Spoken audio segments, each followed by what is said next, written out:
Well, hello everyone.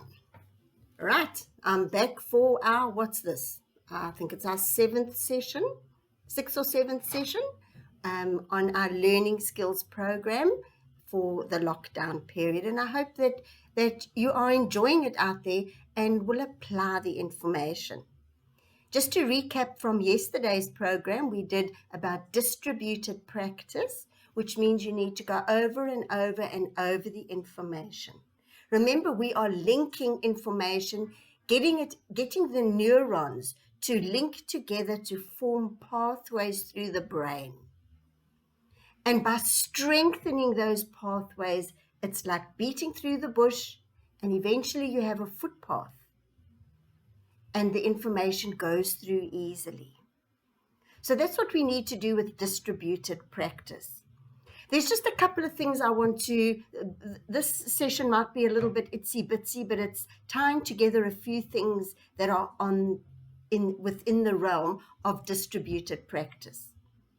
The one thing is, all learning starts with attention and interest. It's very hard to learn a subject if you're not interested. And it's almost impossible to learn something if you don't pay attention. Now, let's be honest. Rate yourself when you're sitting at school, or when you're sitting with your schoolwork, whether it's homework or anything else. How would you rate your attention? 1 to 10. 1, you're not paying attention. 10, you're focused and you're into the subject. How would you rate your attention? When you're sitting at school, are you concentrating? At home, when you're doing your homework, do you have music in your ears? Are you thinking of something else? Are you resenting the fact that you have to sit there and learn this stupid subject? What is your attention? How would you rate it? Because that is the starting point of learning. And you know, if you really think about it from a mature level, if you have to sit and do homework, or you have to sit and do at school, what are you doing with the time there? Because you could greatly reduce the amount of time needed for studying and for homework if you utilized every single minute that you are sitting in the chair at school. So that's the one thing. You have to be interested and you have to pay attention. Otherwise, learning can't take place. So what was the other thing I wanted to tell you about? Something that's connected to this very much is our sleep patterns. Now, you might think I'm jumping from one subject to another. How many of you sit up all night before an exam, or sit up till late cramming? Remember, we said there is no box for cramming. The brain doesn't work that way. And let me tell you, going to bed early the night before the exam and during the learning process is actually far more beneficial than sitting up all night trying to focus. Let's face it, when we're tired, our brain does not focus. So we're trying to get our brain, if we sit up all night, we're trying to get our brain to do something it's not designed to do. It's designed to go to sleep. And sleep has certain benefits, obviously. We think it's resting our brain. But do you know that the brain, when we are sleeping, is busy and it's filing the information?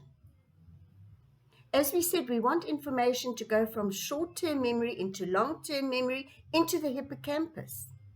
Now, our sleep actually helps us do that. Whether we're in the slow wave or REM sleeping patterns, that's when the brain is working and it is consolidating memory. So it's part of the learning process. It's busy filing it away. That's how important sleep is to the whole learning process. Just to illustrate to you how important this whole process is of distributed practice and being involved in the learning process right from the beginning, not leaving things to the last minute. I had, when I was at university, I had family drama on the night before a major exam. And it was pending all weekend. So I couldn't concentrate that weekend. And I mean, that's the time we really like kind of could rely on. And I really felt like I needed it because I wanted to do my best, but I was not able to focus that weekend. And of course, Sunday night was a total mess. And I had to write first thing on Monday morning at 9 o'clock. I had to write whatever, I can't remember the subject. I had to rely on the fact that, and I told myself, listen, Stella, you've been applying the 60-30-10 principle. You've been learning from the beginning. You haven't left things to the last minute. I've been following that whole process, and I had to rely on that. And I had to rely on the fact that if I went to sleep early and gave my brain a break, first thing in the morning I went to gym before I went into the examination, and I had to rely on the fact that that was enough effort that I could do to give myself the best chance during that particular examination. And I must say, whatever subject it was, I basically did well, and it wasn't a problem. But I would have really come unstuck if I'd left things to the last minute, because besides pushing my brain where it's not designed to be, I would not have been able to really get through that examination adequately. And just further on sleeping, I found it when I was busy, when you're learning, you have to process the information. It's not just all about reading. It's about processing the information, thinking about it, linking it to your other knowledge on the subject. And by thinking about it, to make sense and to really understand, I used to often go to bed at night piecing these things together in my brain. And I'm telling you that when you then go to sleep, your brain is processing it.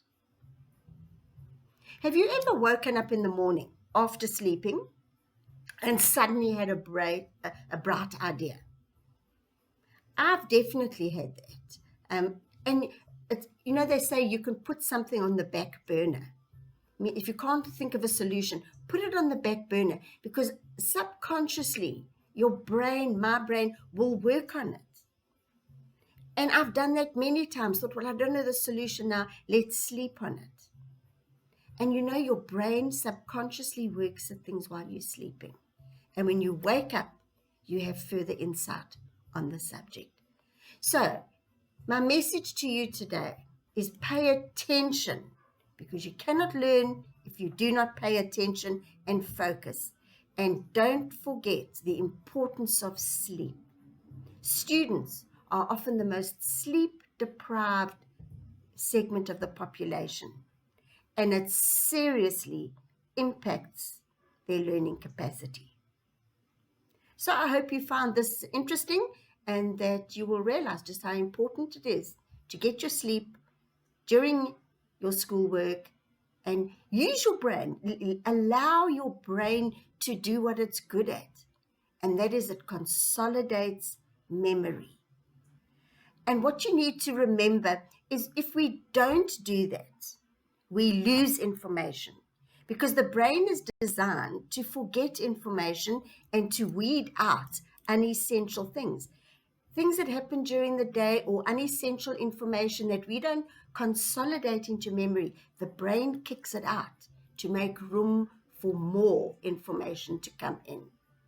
Now, if we don't consolidate this memory very intentionally when you're learning a subject, your brain doesn't know that it's important. The brain will be looking at how you are processing it and whether you are trying to get it into long-term memory and doing it over and over again. Otherwise, it kicks it out. Do you know that they've researched what they call the forgetting curve? And we very quickly lose information following the first time we've heard it. So, for example, if you had to go to a course and paid 2,000 Rand for it, by the end of the day, within about 9 hours, they say one's memory has dropped 70%, that most of us will only remember 30%. So from 100%, this graph will go down. Within a day, we would have forgotten 70%, paid 2,000 Rand for this course, and we only remember 30% of it. It's quite an expensive course. So the only way to overcome that natural forgetting curve of the brain, you need to go over the information, bring your memory up again, and then during the next day it will drop a bit, but then you pick it up again. Remember, distributed practice. You do the information again and again and again, and slowly you will work up that forgetting curve. It won't just come and stay all the way down. So can you see how helpful it is just to know how the brain works? Because then we can work in harmony with it. And how much better will our learning experience be? Right, I hope that's helpful. And I will be back this week. And our next subject is going to be all about those magic tricks that I spoke about. Mind maps, acronyms, acrostics. I laughed my way through some examinations using those techniques. So all the best, enjoy today, and leave comments at the bottom of this video to let us know how it's helping you. Right, all the best, stay safe, wash your hands, bye.